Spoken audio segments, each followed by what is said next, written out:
to the Street Watch Radio Show. My name is Montana White, and this is being brought to you by Foxy 105. Shout out to hiphopweekly.com. This is Gingerbread Girl. Gingerbread Girl. What's up? We got a legend in the building right now. I see. You know what I'm saying? Atlanta professional legend. You know what I mean? I like that. You just go ahead and introduce yourself, boss. Yes, this is DJ Nabs. I am 1/3 of the member of Street Watch Radio today. What's happening? Yeah. We taking over. Yeah. You know what I'm saying? Nabs.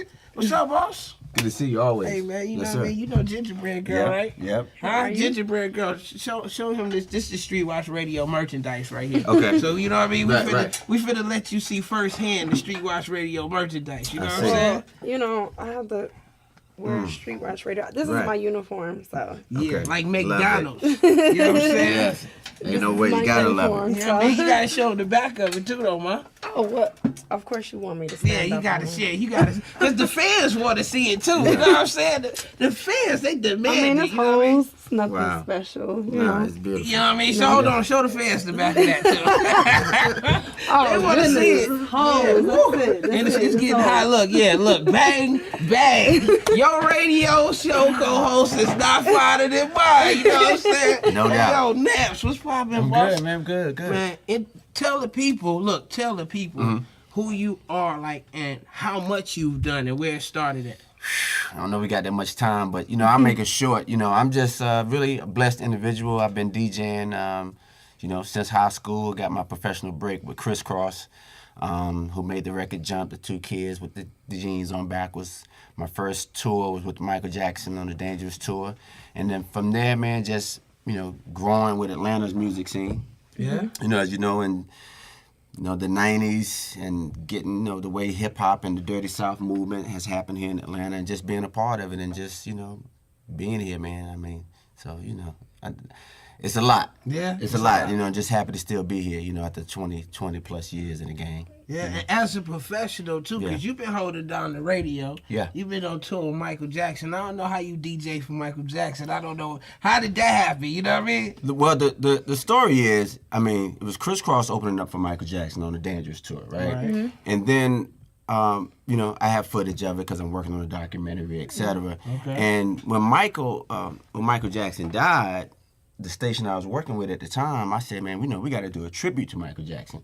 And I want to put together on the screens, I want to show some of the footage and share my experience being on the tour. Right. So I had a camera guy follow me and everything backstage, and I was a little nervous. And I said, man, I said on tape, basically, I'm the only DJ that has toured with Michael Jackson, so I'm about to go out here and tear it down. Right. So I went out there and did what I said I was going to do. I think it was, I forgot how many thousands of people were there, but it was a big show. It was Michael Jackson. Right. It was Michael Jackson. Right. So, I was about to million say people. millions. yeah. So I filmed it, put it on a DVD called Diary of a Mad DJ, and then promoters across the world started picking up on it. So I've been to Taiwan, Russia, everywhere doing these Michael Jackson tributes as the DJ that toured with Michael Jackson. Wow. So that's kind of that story. That's good and I'm game. still doing That it. is. That's good game. Hey, Yeah. what kind of groupies Michael Jackson had backstage? Right. That's Yeah, what the girls was like. What kind of girls was backstage with Michael Jackson? No, really, you didn't even see Mike. They used to drive Mike up underneath the stage and let him out. Oh yeah. Oh, wow. Every now and then, if he walked backstage, they would do pipe and drape. So they put some pipe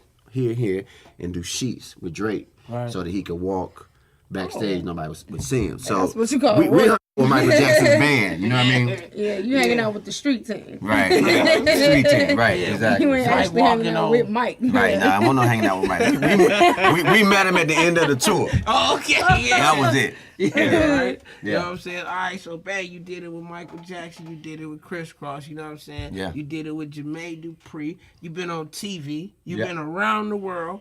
You know what I'm saying? Yeah. Now where you at? What you got going on? So I came back recently to V103. I can say that, right? Yeah, you can say Okay. that. And V103 is where I started in college. Okay. When I moved to Atlanta, late 80s or whatever, and went to Morris Brown, V103 put me on the radio. Yeah. And then I got the thing with Crisscross years later. Then after Crisscross, I came back to V. Right. And then from V, I went to another station. But so it's been about 18 years, so I'm back on V103. I am still doing these international dates, still doing Michael Jackson tributes. So many Okay. people want to see me. So I'm going to Bulgaria, which I've never been, in June. Oh, that's interesting. What kind of groupies you be having on international tours? You going to I'm Bulgaria? married. Hold on. What I do is I thank them, I hug them, Yeah. I give them love, I take pictures, and I go to my hotel They ain't room. like in Bulgaria. That's like Transylvania or something. Yeah, You know what I mean? yeah. Like, Transylvania. Yeah, You know what I mean? Like villages or something. Yeah, it's Like, good, I but mean, you gotta be careful, and usually I'm only there for less than 36 hours. You know what I mean? So it's really get there, get adjusted to the time, Right. and do the gig, man, and get out of there safely. And I'm not saying like I've ever felt any danger, but sometimes I really feel how far away I am, Right. Okay. because right. everything feels different. You know what I'm Everything saying? is So different, right. Yeah. Yeah. You haven't been there before. What's the farthest you've been? Like, what's the most different place you've been to? Because this for the kids too. When they Yeah. watch it, Right, they they want to wanna see see. how far this hip hop thing, this music thing can take you. I mean, I want to say Russia, but I may have been further than that. But Russia felt like the furthest because it just felt tight, and the security in the airport, and it just felt weird. That so It was I real don't know. third world. Yeah, it was different. It was different. But Australia's a tough flight, beautiful country, but literally my ass hurts when I get off that plane. And so yeah. Is it the Atlanta thing? Like you look at music, you back on V103, and this is the Streetwise radio show. This is the only radio show with multiple radio stations and personalities in it. So this is a V103 and a Foxy 105 collaboration right now. Right. The monster, we in the building. Look. The new music that's out right now. Yeah. What you think? You know what I mean? Like you seen the Atlanta sound transition from bass music to #1 street music. You know what I mean? From bass music to Future to Young Thug. Rich Homie. You know what I mean? Like the progression of it. Right. You know what I'm saying? How you loving it? It's amazing. It's interesting too though, because the music is there. Sometimes the culture takes a while to get there. So they're vibing to the music, but not always understanding exactly what the message is or what it means. I'll tell you what's weird though. What's weird is having somebody in Dubai say "What's up, man?" to me. Yeah. That's weird. But Somebody in Dubai. I'm just telling you, like, it's just weird. Wait a minute. Yeah, that's weird. What? So they just walk up to you and say, "What's What up?" they trying to talk the language. Right. To me, Trying they to had a swag, Right. because lots of times you That's getting it from funny. the music and the videos. Do you laugh when they say that? It's weird. I don't know. I'm not gonna say I love it because I mean. No, I said, do you laugh when they say? I don't know. I'm just kind of like You get caught off guard. a by little bit. I things that they just say. Like, Right. don't be calling me no I understand. Yeah. like, don't Right. be, I ain't no nigga if I'm in Dubai. I'm smart. You know what I mean? Yeah. I'm a black man Right. working. You know what I mean? Like, Yeah. they come all the way to Dubai to be called a Right. You know what I'm The saying? motherland. Because I'll be like, what are you? I don't know if the dude is African. It's hard to, I don't really know. Like Maybe sometimes, African American. What are you? Like, you calling me? You say my like you from where I'm from. I don't know. It's weird. But that music, it takes the language, and people want to have the swag. And They there's want, so much music coming from Atlanta that they're kind of emulating it, but don't always know really what's happening exactly. They but- don't. Right. Hey, look, man.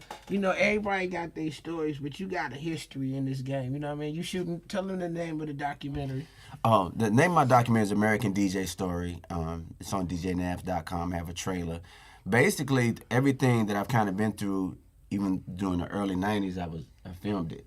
Right. Or somebody around me kind of filmed it. So we filmed the Michael Jackson tour. We filmed when Atlanta got his first rap station, and Chris Lover, who's Ludacris, was my intern. Right. We filming it. My guy Elliot, who's with me now, lots of times he's the one to pick the camera up. Right. I even licensed some of my footage to VH1 for Ludacris is behind the music. They say it's his show, but that's my footage. That's really my show. Right. I mean, you see me standing there, but it doesn't matter. Yeah. Ching, where that check at? Yeah. Own You feel me? everything you have. I don't. Own everything you have. Right. That's a whole conversation. But the most current thing is since Chris Kelly from Crisscross passed. God bless the dead. Right. And that'll be May 1st coming up. It'll be a year since Chris passed. I decided to put a little bit more focus on his story. Right. And his birthday is August 10th, so my idea is to have a mini documentary on Chris completed by that time, and I'm calling it Live and Die for Hip Hop, the Chris Kelly story. Right. And a trailer's cut. His mom has given the blessing. Right. So it's kind of like my documentary's really split up into pieces now, because now I'm kind of licensing some footage for Chris, Ludacris, and then now with Chris Kelly's death, I said, I want to put some energy on him, on Chris's story, what they don't know about Chris. All they know is that Chris Cross was kids, they was famous, blah, blah, blah, and they know that Chris passed from a drug overdose. And I want to fill the gap right here, because I've been with him. Because it's personal. And that's my man. Yeah. That's it, you know what I mean? Well, it's still really about your life. You just basically saying how you were in other people's lives as well, and help and push and inspire and DJ. So right. That's And man, as a historian, you got to tell them the story about Nando. God bless the dead. Oh my God, DJ Nando. Man, this is crazy. Well, obviously, when I found out about Nando, I went back and found some footage of Nando, because Nando was hired by my guy here, Elliot. He's off camera, but again, Elliot's a friend of mine who's been with me for 15 years. Right. Elliot hired Nando to dance for me at Club Kaya, which is a club I was doing from 96 to 99. It's called Old School Sundays, and it was all about hip-hop. And so Nando was a break dancer, pop like a baba. That's how I met Nando. And then I remember Nando starting to DJ in Magic City, day shift, and doing terribly in terms of his mixes and transitions, and just grew to be a force. Right. To the point I'm in Magic City like, yo, what's that? And it was, Ooh, I Think I Like Me, or Jeezy, or the records he was dropping it, and I was like, yo, he has really found his lane. So it was very sad to hear about what happened to him, and that's I was just able to share some images and some small things I had of him, again connected to his story too. You know what I mean? And he's an American DJ story his damn self. Right. It's amazing. The legacy he has left and the way he did it on his own terms. So. Go ahead and introduce. We're going to show a couple scenes from your documentary. Go ahead and introduce it. Yep. So this is, we're going to take it from American DJ Story or Diary Mad DJ? Which one you want to do? Let's use a little something from the Diary Mad DJ. I think this, we use a Michael Jackson tribute. That'd be a good one. Okay. So you can see the love. Take us through a normal operation. I got to give to you, a little about the synopsis of this operation. Exactly. But basically, man, this is the foundation. This is the nucleus right here, the DJ. Exactly. The nucleus of this thing, hip hop. You know what I'm saying? Exactly.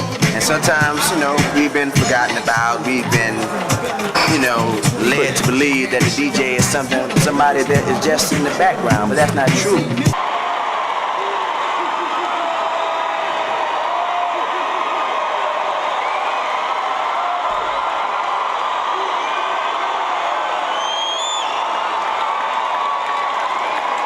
Thank you. 1, 2, 1, 2. Now I want you to give everybody your social media links. Okay. It's DJ Nabs in Lab. DJ NABSINLAB. Somebody had DJ Nabs, of course, so I had to use that. Yeah. Why? Okay. Damn. 5 billion gazillion people. I know. If you don't get to the Twitter first, they're going to take your name. So get to that. Right. But even if it ain't theirs, they're going to take your name. Right, exactly. But DJNabs.com is definitely my house, and I connect everything to that. So if you forget that, you can always find me there. Right. Okay. Yeah. Gingerbread Girl, how they can find you, baby? Hey, you can find me at Gingerbread Girl. Girl spelled wrong, GERL.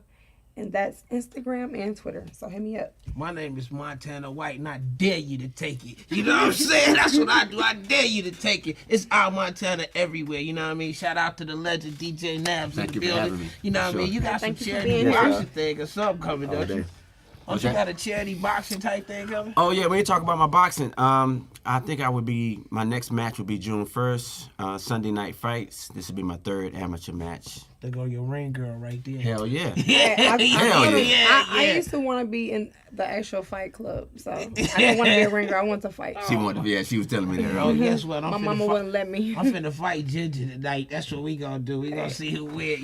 We ain't got none but airing opportunities. So listen to the tough stuff. Now, if you gonna referee it, I'm gonna get in her